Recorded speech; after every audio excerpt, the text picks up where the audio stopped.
कार्तिकेय के पावन चरित्र में स्कंद पुराण में स्पष्ट किया गया।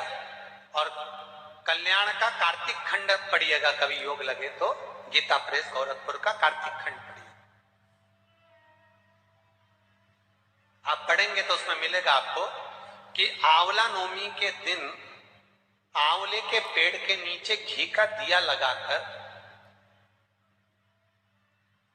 मध्याह्न से पहले दोपहर के 12 बजे से पहले आंवले के पेड़ के नीचे आंवला नवमी के दिन कार्तिक के महीने में स्कंद पुराण कहती है, जो घी का दिया लगाकर पूजन कर कर अपना पल्लू पसार कर आंवले के वृक्ष की डाली में से उस पे लगी हुई थोड़ी सी छाल को अपनी अंगूठे और चीटी उंगली से अपने पल्लू में गिराकर ले जाकर लाल कपड़े में हल्दी के साथ अपनी तिजोरी में अलमारी में रख लेता है।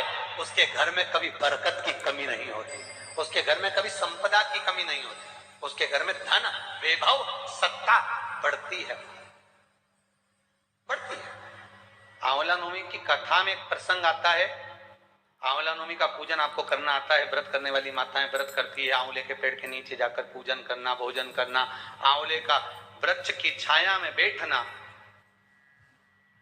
उस दिन किसी को अपशब्द ना कहना, आंवले की पूजन कर कर अपनी झोली को पसार कर चीटी उंगली और अंगूठे से आंवले की छाल को थोड़ा सा पल्लू में गिरा लेना, उस छाल को ले जाकर अपनी बरकत में, अपनी अलमारी में, अपनी तिजोरी में रख देना। यह आंवला नवमी की पूजन का विधान है, संपदा के। एक बहुत अच्छा समय रात्रि के 9:15 का एक समय होता है, जिस व्यक्ति का रोग बीमारी समाप्त नहीं हो रही हो, हॉस्पिटल में पड़ा हुआ है, कोई बहुत भारी बीमारी में ग्रसित है, छूट ही नहीं पा रहा, तो रात्रि को 9:15 पर किसी भी दिन शंकर भगवान के शिवलिंग का, जो तुम्हारे घर में शंकर जी विराजमान हो उसका, या शंकर जी के मंदिर में जाकर शंकर जी का थोड़ा सा जल, उसमें थोड़ा सा आंवला पड़ा हुआ, मतलब आंवले के पानी से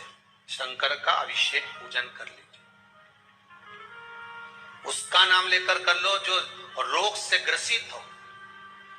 1 दिन 2 दिन 3 दिन करोगे, वो हॉस्पिटल से छुट्टी करते जाएगा, उसका रोग समाप्त हो। आंवले के वृक्ष के नीचे, स्कंद पुराण में भी है, कार्तिक महीने में आंवला नवमी पर आंवले के वृक्ष के नीचे भोजन करने से संपदा बढ़ती है।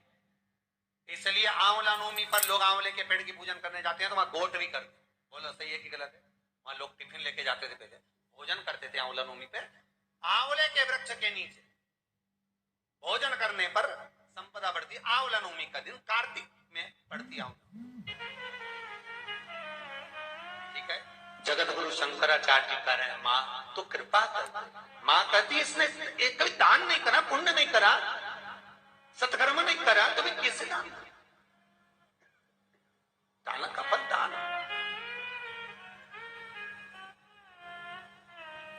कैसे दूं? मां